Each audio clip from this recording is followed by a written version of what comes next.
back. It always is a tremendous pleasure to have this gentleman with us. He is one of the great violinists of the world. He is in town to play with the Los Angeles Philharmonic Orchestra. And he begins his Western tour, which will take him from here to Portland, Oregon, then to San Francisco, and back to Los Angeles. This is his newest record album. It's called Vivaldi, The Four Seasons. Would you welcome, please, Mr. Itzhak Perlman.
So beautiful, gorgeous. This was a piece called Scherzo-Tarantelle by Henryk Wieniawski. I was whistling it this morning. I'm sure you were. And I'd just like to mention my pianist's name is Samuel Sanders. Thank you, Samuel. Mind-blowing. Let me do this and we'll be right back. We're going to come right back. Here's a word from Windex, the window cleaner that cleans windows, and that's what it's supposed to do. Turns windows into beautiful windows.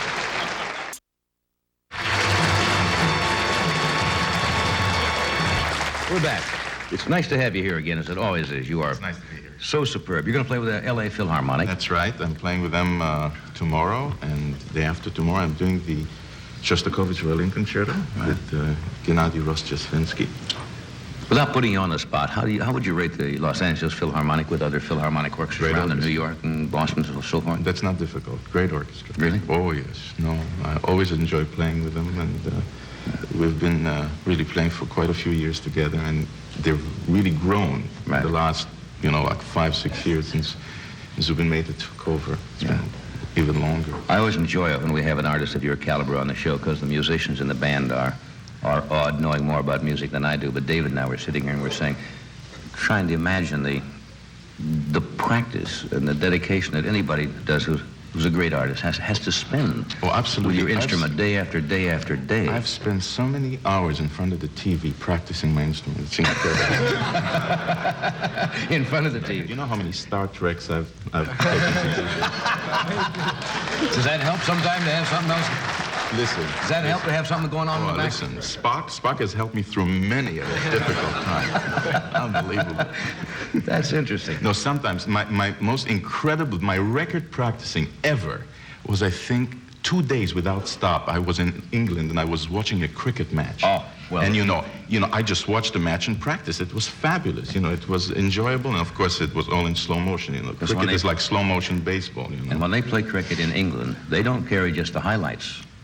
Of what they call the test match. It goes on for 2 or 3 days, right. Morning, afternoon, and they're still playing cricket. Yeah, it's marvelous. And there's, of course, you don't even have to hear the descriptions, because it's every half an hour he says, "Oh, good shot." Good shot. But and then another half hour, nothing. Nice, and then you see bat. the guy going, and by half an hour, that's great practice. Quite good, quite good. Let me ask you something. When you appear on our show, which is not exactly Lincoln Center, we're a melange, a show of comedy and craziness and so forth. Do the purists, like I've asked opera people the same thing, do they say, well, you shouldn't be appearing on that kind of a show, it's not... Well, I'll tell you, I've never really had anybody come to me and say that you shouldn't.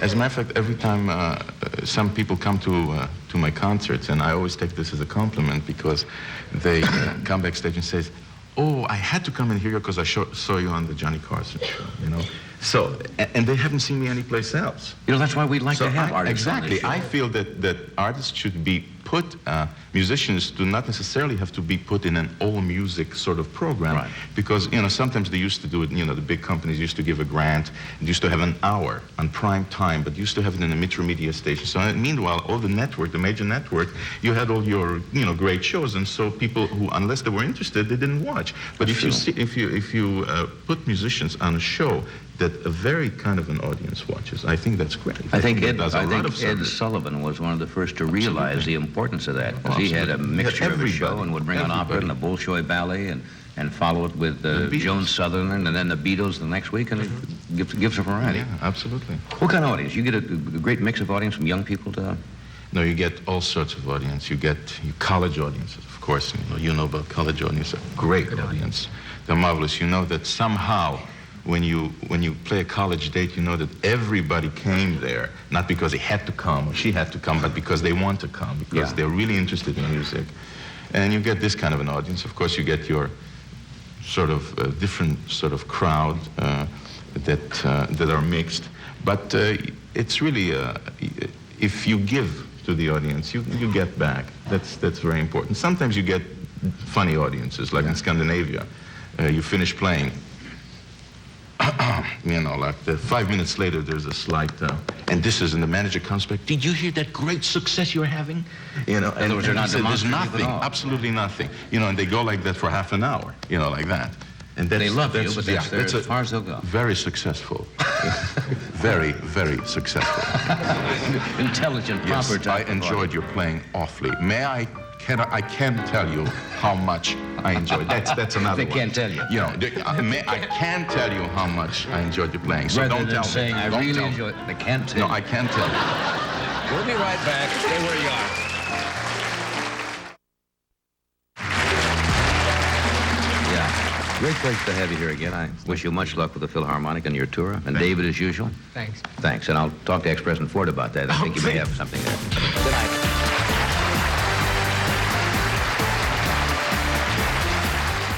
I'm humbled by that applause.